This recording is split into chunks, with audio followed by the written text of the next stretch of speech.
Hello and welcome to What the F Just Happened Today, your essential guide to the daily shock and awe in national politics. I'm Joe Amditis. Let's get to it.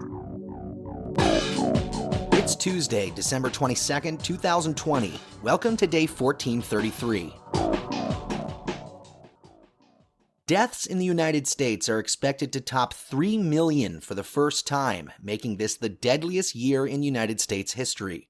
The U.S. is currently on track to see at least 400,000 more deaths in 2020 than it saw in 2019, due mainly to the coronavirus pandemic.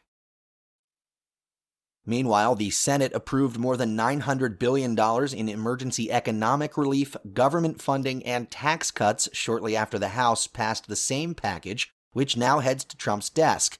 Trump is expected to sign the measure, but logistical complexities, including the fact that it must be enrolled on parchment paper, physically delivered to the White House, and reviewed by administration lawyers, prevented the bill from quickly getting to him. Separately, Trump signed a 7-day government spending bill to avert a federal shutdown. Tucked inside that spending bill, however, was over $110 billion in tax breaks for special interests. The stimulus bill will also limit the Federal Reserve's ability to aid businesses, states, and cities through emergency lending. Joe Biden, meanwhile, warned that the darkest days of the pandemic are ahead of us, not behind us, and he called on Congress to prepare for a third stimulus package early next year. Moving on, Trump met privately with a group of congressional Republicans at the White House in preparation for a final effort to overturn the results of the election.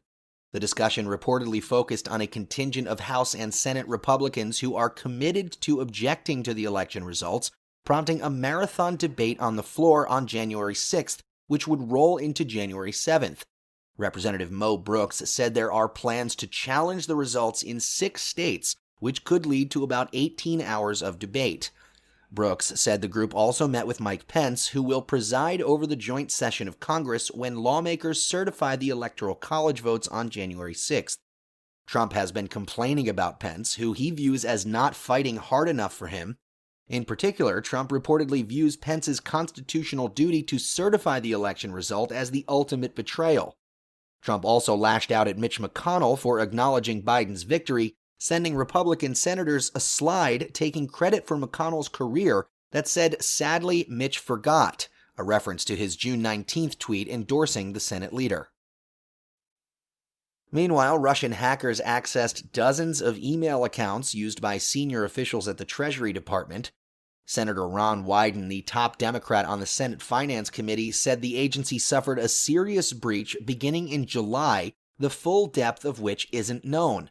Treasury still does not know all of the actions taken by hackers or precisely what information was stolen, but it appears to be significant.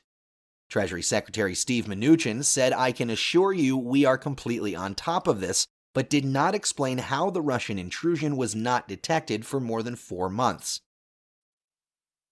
And finally, Trump's longtime banker at Deutsche Bank resigned and will leave the bank next week.